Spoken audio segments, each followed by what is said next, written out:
নমস্কার বন্ধুরা, স্নেহা রেসিপি ও জীবন কথা চ্যানেলে আপনাদের অনেক স্বাগত। আশা করি আপনারা খুবই ভালো আছেন। আর যদি আমার রান্নাগুলো আপনাদের ভালো লাগে তাহলে অবশ্যই সাবস্ক্রাইব করে আমার চ্যানেলের পাশে থাকবেন। আজকে আমি আপনাদের কিভাবে রুই পোস্ত বানালে ভীষণ টেস্টি হবে সেই রেসিপিটি করে দেখাবো। এভাবে আপনারা একবার হলেও বানাবেন, আশা করি আপনাদের ভালো লাগবে। চলুন শুরু করা যাক রেসিপিটি। এই জন্য দেখুন, মাছগুলিকে লবণ ও লাল লঙ্কার গুঁড়ো মাখিয়ে কিছুক্ষণ আগে থেকে রেখে দিয়েছি। পেঁয়াজ কুচিয়ে নিয়েছি আর রসুন আর আদা নিয়ে নিয়েছি। এরপর আগে থেকে কাজু বাদাম ও পোস্তটাকে জলের মধ্যে ভিজিয়ে রেখেছি কিছুক্ষণ সময় আগে থেকে। এটাকে এরপর আমরা পেস্ট করে নেব। এরপর কড়াইতে তেল দিয়েছি। তেলটা গরম হয়ে যাওয়ার পর মাছগুলিকে ধীরে ধীরে তেলের মধ্যে দিয়ে দিয়েছি। প্রথমে আমরা তেলের মধ্যে একটু লবণ দিয়েছিলাম, তারপর মাছগুলি দিয়েছি, এতে করে গায়ে কিন্তু তেল ছিটায় না। এরপর একটু সময় নিয়ে আমরা মাছগুলিকে লাল লাল করে ভেজে তুলে নিয়েছি। দেখুন, খুব সুন্দর করে লাল লাল করে ভেজে তুলে নিয়েছি। আমরা কিন্তু কোনো হলুদের ইউজ করব না। এরপর ওই তেলের মধ্যে দিয়ে দিয়েছি পেঁয়াজ কুচি।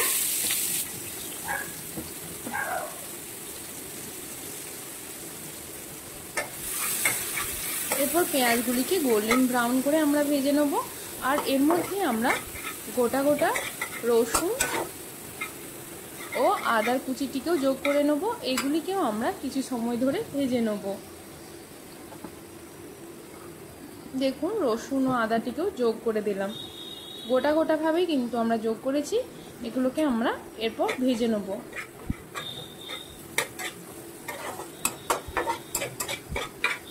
দেখুন, পেঁয়াজ রসুন আদা সবগুলোই কিন্তু এখন গোল্ডেন ব্রাউন হতে শুরু করেছে ধীরে ধীরে।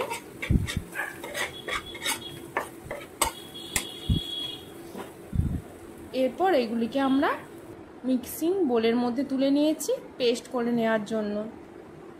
দেখুন, পেস্ট করে নিয়েছি পেঁয়াজ রসুন আদা ভাজাগুলিকে। এরপর কড়াইতে আবার কিছুটা পরিমাণ তেল দিয়েছি রান্নাটি করে নেওয়ার জন্য। এবার তেলটা যতক্ষণ না গরম হয় ততক্ষণ পর্যন্ত ওয়েট করেছি। তেলটা গরম হয়ে যাওয়ার পর ওর মধ্যে যোগ করে দিয়েছি কালো জিরে। এরপর এগুলো থেকে একটা সুগন্ধ আসা পর্যন্ত আমরা ওয়েট করেছি।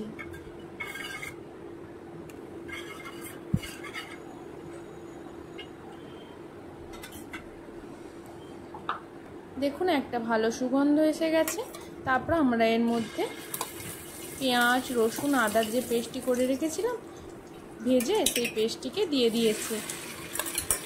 এরপর এগুলিকে অল্প পরিমাণে জল যোগ করে আমরা কিছু সময় ধরে কষিয়ে নেব।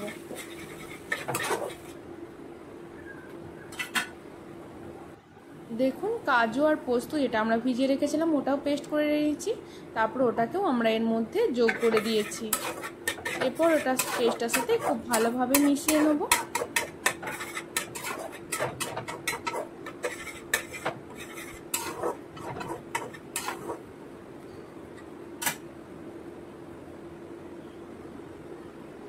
দেখুন, ধীরে ধীরে মশলাটা থেকে কিন্তু তেল ছেড়ে বেরিয়ে আসতে শুরু করেছে। এরপর আমরা এর মধ্যে 2 চামচ পরিমাণ টক দই দেবো। টক দইটিকে জিরে গুঁড়ো দিয়ে কিছু সময় ধরে আমরা ফেটিয়ে নিয়েছি।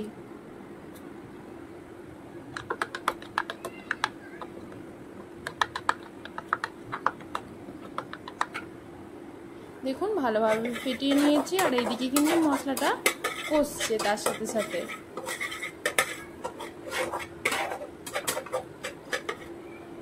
কিন্তু খুব বেশিও পোস্তটাকে ফোটানো যাবে না। দেখুন, আর ধীরে ধীরে তেল ছেড়ে বেরিয়ে এসেছে। ওই 2-3 মিনিট পর্যন্ত ফুটিয়ে নেওয়ার পর আমরা ওর মধ্যে জিরে গুঁড়ো দিয়ে যে টক দইটা ফেটিয়ে রেখেছিলাম ওইটা যোগ করে দিয়েছি।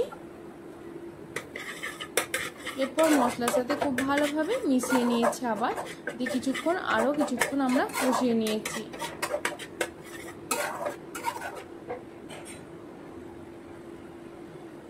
দেখুন, আবার কিন্তু তেল ছেড়ে বেরিয়ে এসেছে। এরপর আমরা ওর মধ্যে পরিমাণ মতো লবণ ও অল্প পরিমাণে জল যোগ করেছি। তারপরে ওটা ভালোভাবে ফুটে যাওয়ার পর আমরা ওর মধ্যে মাছের পিসগুলিকে যোগ করে দিয়েছি।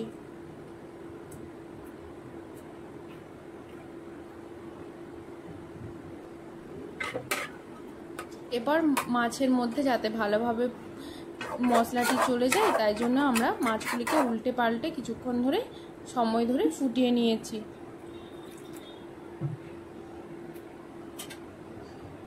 আর আপনাদের যদি মনে হয় একটু বেশি গাঢ় হয়ে গেছে সেক্ষেত্রে অল্প জলও যোগ করে দিতে পারেন। আর যেহেতু আমরা টক দই দিয়েছি তাই স্বাদ ব্যালেন্সের জন্য অল্প পরিমাণে চিনি দিয়ে দিয়েছি। দেখুন এরপর ভালোভাবে ফুটিয়ে নিয়েছি যাতে ওর মধ্যে ভালো করে মশলাটি চলে যায়। এরপর আমরা তেলে লঙ্কা ভেজে ওর উপর দিয়ে তেল ও লঙ্কাটা যোগ করে দিয়েছি। ব্যাস, এটা ঝালের জন্য যোগ করেছি। আপনারা তাই এভাবে একবার হলেও রান্না করে দেখতে পারেন, এটা কিন্তু খেতে খুবই দুর্দান্ত হয়। যদি বানিয়ে আপনারা খান তাহলে কমেন্টে অবশ্যই লিখে জানাবেন আপনাদের কেমন লেগেছে। ভালো লাগলে লাইক, শেয়ার, কমেন্ট, সাবস্ক্রাইব করে স্নেহা রেসিপি ও জীবনকথা চ্যানেলের পাশে থাকার অনুরোধ রইল, যাতে আমি কোনো নতুন রেসিপি পোস্ট করলে আপনারা সেটা প্রথমেই দেখতে পারেন। দেখুন কালারটা কিন্তু একদম সুন্দর এসেছে, কারণ আমরা এখানে কোনো রকম হলুদ গুঁড়ো বা কোনো কিছু যোগ করিনি যেটাতে এটার কালারটা নষ্ট হয়ে যায়। তাই এভাবে অবশ্যই একবার হলেও বানাবেন, এটা কিন্তু খেতে খুবই দুর্দান্ত হয়।